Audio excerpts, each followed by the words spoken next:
Over the top. No, we had no over-the-top rules. We were totally reasonable, thoughtful parents who made solid decisions at every turn. In 1973, Harrison Ford and Paul Le Mat did something to Ron Howard that haunts him today. They threw bottles at his car and locked him in a trailer, calling it Opie-shaming. But that was just the beginning. For 50 years, Howard stayed quiet about the dark side of Hollywood. Now he's revealing everything. The accidents that nearly killed actors on his sets. The lawsuits that cost millions. The family secrets that almost tore his marriage apart. America's favorite director finally admits the truth about his painful journey. Ron Howard was born on March 1, 1954, in a small town called Duncan, Oklahoma. His dad, Rance, was trying to make it as an actor and writer. His mom, Jean, was also an actress. They didn't have much money. In fact, things were really tough. But in 1958, when Ron was just 4 years old, they packed everything they owned and moved to Hollywood. They were chasing a dream, hoping that both of them could get better acting jobs. It was risky. They had no guarantees. They ended up in a tiny home in Burbank, trying to stay afloat while raising their little red-haired boy. The strange part was they lived close to a major studio. So, young Ron grew up seeing actors, cameras, and film sets almost every day. He didn't go to a normal preschool. Instead, he was taught on movie sets, watching everything and slowly becoming part of that world. Even though no one had planned for it, that big move to California didn't just change where they lived. It quietly changed their whole future. On January 1, 1956, when Ron was just 18 months old, he appeared in a movie called Frontier Woman. It wasn't planned. His father needed a baby for one short scene and decided to use Ron. That tiny moment, just a baby crawling across a set, was the start of something huge. His parents were still struggling financially, especially because his dad had only just left the Air Force. By July 15, 1956, Ron was even performing live in a theater play. But even as he appeared more, his parents didn't want him to be treated like other child stars. They refused to sign any long-term contracts until he turned 5. That decision nearly destroyed them financially. In 1957, they were so broke that Rance thought about quitting acting and moving back to Oklahoma to be a farmer. But they stayed, barely hanging on, believing they were doing the right thing for their son. Starting in 1954, Ron's parents made one rule very clear: no full-time acting until he was at least 5. That meant turning down big offers in 1957 and 1958. Even when they couldn't afford rent, they had to pawn things just to keep going. By the end of 1958, they were seriously thinking about leaving Hollywood, but they didn't.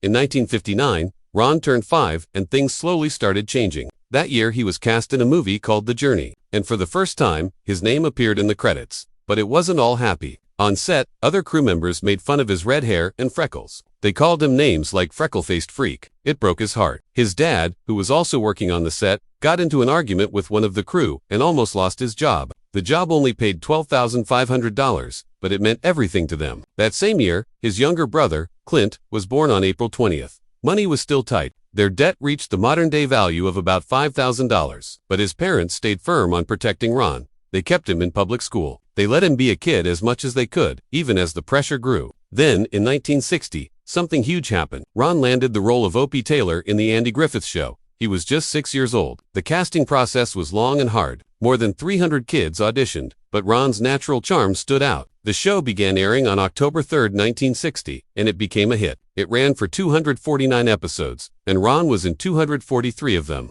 At the start, he was paid $300 per episode. By the time the show ended in 1968, he was making $1,000 an episode. But with that success came a lot of pressure. He was still only a child, yet he had to memorize lines, show up on time, and perform perfectly. There was no live audience, so every joke and scene had to be delivered with exact timing. It wasn't easy, but he learned fast. The show felt like it took place in a simpler time, and Ron's character made people feel safe and warm. That's why viewers loved him. But behind the scenes, he was growing up fast. Ron and Andy Griffith, the star of the show, became very close. Andy was more than just a co-star. He acted like a mentor. He would explain scenes to Ron and tell him stories between takes. Their bond started when Ron was just 6, and it grew stronger over time. But things weren't always calm. Andy struggled with drinking, and sometimes Ron saw him get into angry arguments on set. It was scary. In one case, Andy read a bad review out loud and became upset in front of everyone. Despite all this, he was still kind to Ron, helping him with emotional scenes and treating him with respect. Years later, in 1997, Andy even visited Ron on a movie set in Queens. They didn't find out until after Andy died in 2012 that they were actually distant cousins. It was a shocking and sweet discovery that made their long bond feel even more special. In 1962, during a scene on a lake, 8-year-old Ron nearly drowned.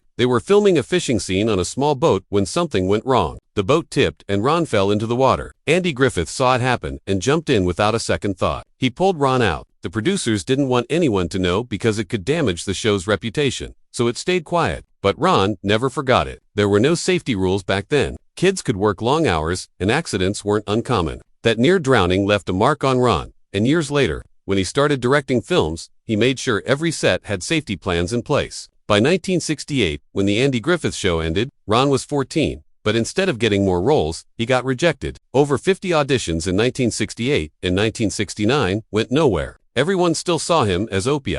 He felt trapped. He told his parents he wanted to quit. He took small roles like Gentle Ben in 1969 for just $500 per episode, far less than what he used to earn. In 1970, he lost the lead in The Wild Country. Things kept getting worse. He joined the Smith family in 1971, earning $8,000 for 39 episodes. But the show flopped. All this rejection gave him anxiety, which he hid from others. At the same time, he was playing basketball in high school, averaging 12 points per game. In 1972, he tried to live a normal teen life, but inside he felt stuck. In 1973, things changed again. Ron was 19 and got cast in American Graffiti. It was directed by George Lucas.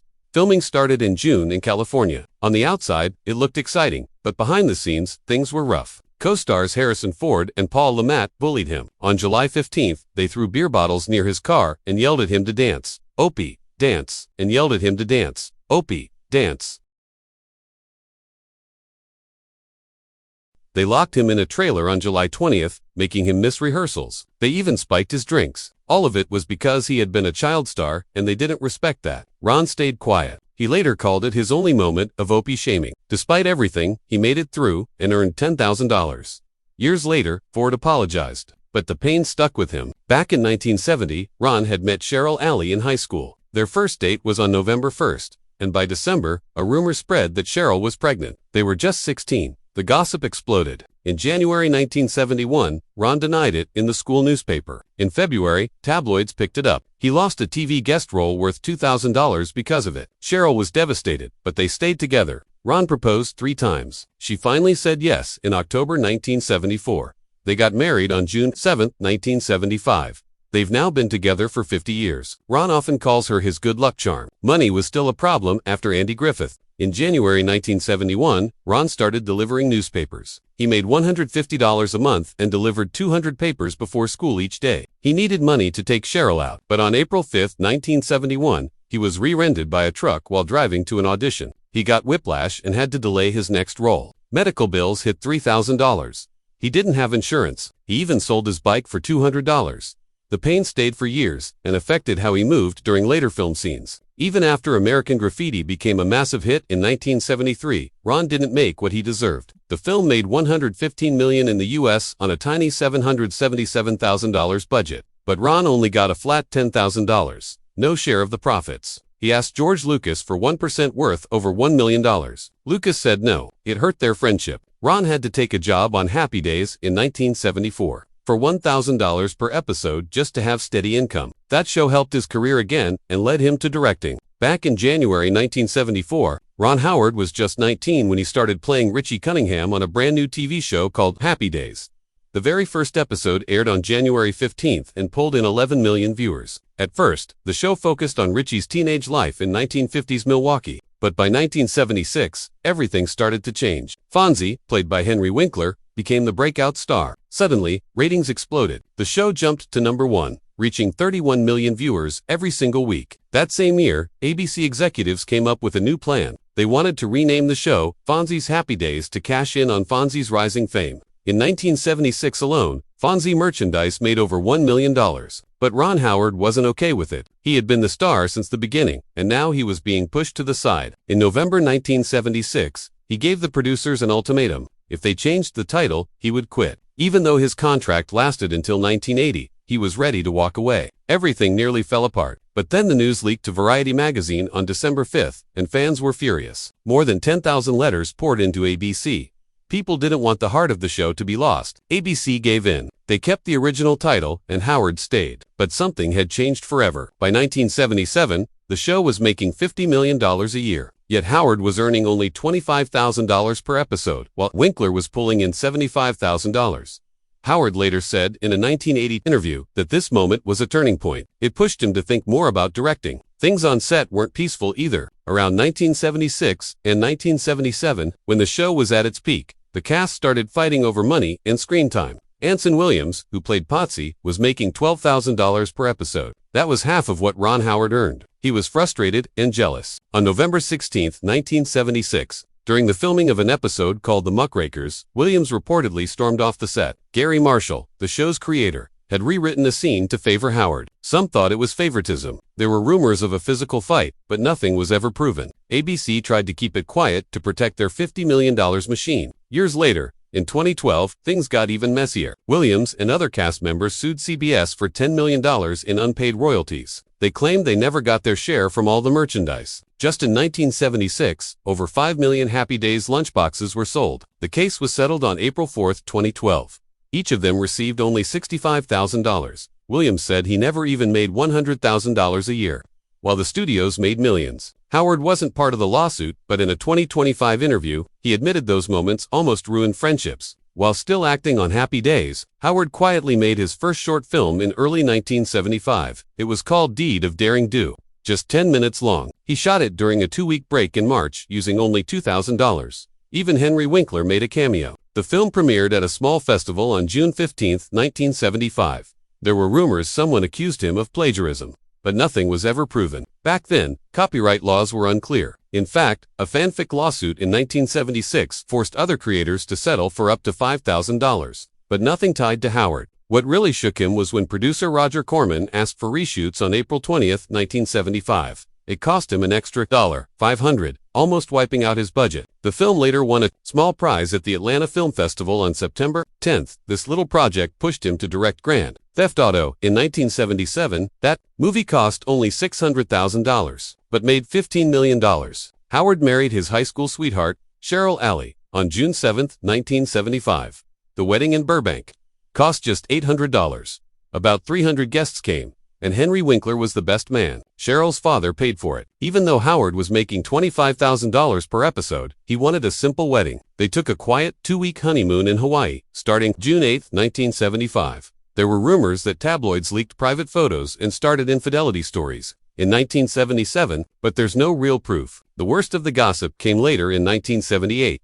On October 15th, the National Enquirer spread false cheating rumors. Howard called it humiliating. In a 2025 interview, he said their 50th anniversary gift was a kissing chair, reminding them of young love. By July 1980, Ron Howard made a bold move. He left Happy Days. The show still had 20 million weekly viewers, but Howard wanted more. He asked ABC if he could direct TV movies. They refused and offered him $100,000 for 3 more years. He said no. On July 20, 1980, he signed with NBC for $1 million. That new deal gave him full creative control. He left Happy Days just before Season 8 began. On September 9, 1980, fans were shocked. By August, 15,000 letters flooded ABC, begging him to return. Howard later said ABC treated him like an eagle snatching a baby. His first big project after leaving was Night Shift, which came out in 1982 and made $21 million. But the show was never the same. Ratings dropped by 30% without Richie. It still ran until 1984, with 255 episodes in total. In 1977, just 23 years old, Howard directed Grand Theft Auto. He also starred in it and co-wrote it with his father. Rancid was released on June 16th and became a surprise hit, making $15 million. But during filming, a car stunt went terribly wrong. Stuntman Paul Bartel was seriously injured. He broke bones and had internal injuries. Howard was terrified his directing career would end before it began. He settled the lawsuit quietly in 1978. That accident stayed with him. 1978. That accident stayed with him. He made safety a top priority in future projects. In 1984, Howard directed Splash, which hit theaters on March 9th. It cost $11 million to make and earned $69.8 million. It made Tom Hanks a star, but behind the scenes, things got messy. Hanks had tantrums, especially over script changes. On July 15, 1983, during filming in New York, Hanks got into a screaming match with crew. Howard had to step in to stop a fight. Studios nearly canceled the film, but Disney saved it using their new Touchstone label. In 1985, during Cocoon filming in Florida, Howard received a death threat from an angry extra named Harold Jenkins. On February 12, Jenkins, who had been fired, sent letters threatening violence. He felt the film mocked the elderly. Fox had to hire 24-hour security for $150,000. The script was softened and release was delayed until June 21st. The film still made $85 million and won Oscars for Don Amici and visual effects. In 1988, Willow came out on May 20th. George Lucas had come up with the idea in 1972, and Howard directed it with a $35 million budget. It made $137.6 million globally, but still lost $20 million due to massive marketing and lukewarm reviews. Lucas and Howard clashed constantly. In June 1987, they argued over $5 million in cuts. Howard nearly quit. Home video later helped it break even. In 1989, Howard released Parenthood on August 2nd. It was inspired by a chaotic trip to Australia with his 4-year-old daughter, who threw up sushi on him mid-flight. The film cost $20 million and made $126 million. But in May 1989, writer Elena Vasquez sued Howard, claiming he stole her script. He paid $500,000 to settle in June. The case almost stopped the film's release. In 1991, Howard directed Backdraft, a firefighter drama. On July 23, 1990, a stunt went wrong. A massive fire broke out, burning Kurt Russell's hand and face. An OSHA investigation found serious safety violations. 3 other crew members were also burned. Howard later said they never knew when the fire would turn on them. Still, the movie earned $152 million and got an Oscar nomination for visual effects. In 1995, Apollo 13 came out on June 30th. It made $355 million worldwide, but filming was rough. Tom Hanks demanded accuracy down to exact NASA transcripts. On October 12, 1994, he insisted on script rewrites. By October 15th, the entire production shut down, costing $2 million. Howard threatened to quit on October 18th. NASA staff had to mediate. The film later won Oscars for editing and sound in 1996. In 1996, Ransom came out on November 8th, making $309 million. But while filming in early 1996, Howard received